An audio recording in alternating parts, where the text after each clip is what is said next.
Maayong adlaw sa tanan, magandang araw sa inyong lahat. Ako nga pala si Shane, 21 years old from Leyte. At ngayon, samahan niyo akong gumawa ng suman na gawa sa kamuting kahoy o nilidgin. Anyways, this is my first time to upload an in-stream video here in YouTube. Kaya sana supportahan niyo ako sa ginagawa kong kalokohan dito. Actually, I already have Facebook page with 2 million followers and wish ko talaga na magkaroon ako ng YouTube. Kaya ito, sinisimulan ko na using my portrait videos at ginawa ko siyang landscape para may ma-upload ako sa YouTube. So, trinay ko na muna na mag-edit ng landscape kung marunong ba talaga ako. Kaya ito yung kinalabasan ng mga inedit ko. Kailangan talaga nating pagtrabahuan ng mga bagay na gusto natin, no? Kaya heto na nga, gumagalaw na si Shane. Ilang buwan ko nang iniisip at pinaplano na magkakaroon talaga ako ng YouTube channel pero wala akong ginagawa. Kaya eto na, sisimula na natin. Nag-harvest nga pala kami ng kalebre nung isang araw. Kaya ayan, ginagadgad na natin kasi gagawa nga tayo ng suman o nilidgid ang tawag dito sa amin. Nung mga bata pa kami, palagi talaga naming merienda tuwing hapon kasi yung mama ko tsaka yung kapitbahay namin na si Ate Sol palaging gumagawa ng nilidgid. Yung tipong habang ginagadgad nila yung kalebre doon sa bangguran, sasayaw pa kami kasabay ng beat. Hindi pa nauuso yung hawak mo ang beat dati.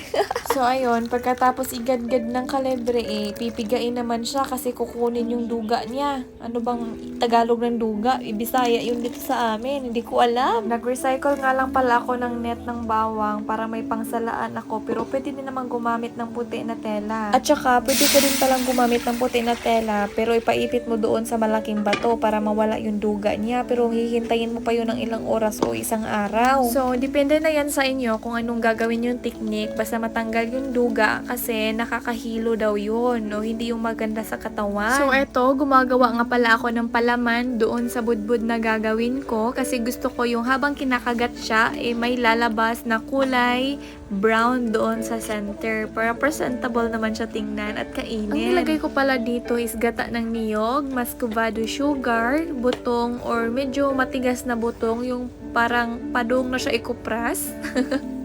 At saka, syempre, nilagyan din natin ng konting ginadgad natin na kalebre. Nangangalay na nga pala tong balikat ko dito kakahalo kasi dapat ganito daw ang consistency ng palaman natin para sure na naluto yung niyog at saka yung mga ingredients na nilagay natin para sa palaman. May nakahanda na ring dahon ng saging dito. Hinaob na nila to ng mga kasama ko dito sa bahay.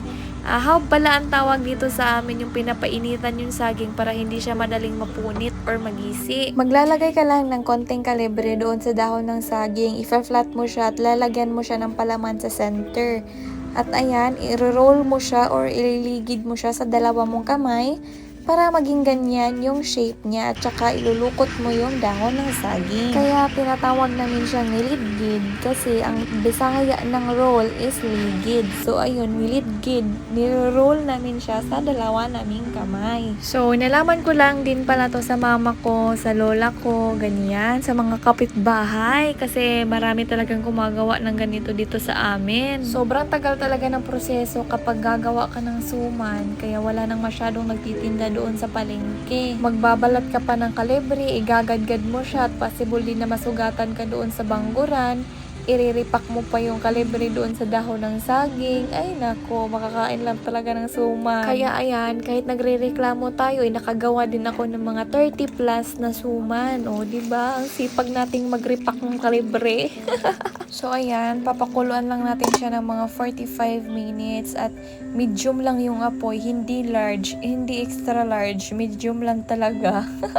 Tumawag pa talaga ako sa mama ko para ma-sure ko kung 45 minutes ko ba talaga siyang papakuluan kasi nakakahiya naman 'di ba kung hilaw yung niluto ko. Ay nako, Diyos ko. Kaya yun, ginawa ko na lang ng 1 hour. Extended ng 20 minutes yung suma natin para sure na naluto para hindi tayo mapahiya. Kaya ayan, sobrang ganda ng ginawa natin. Diyos ko po.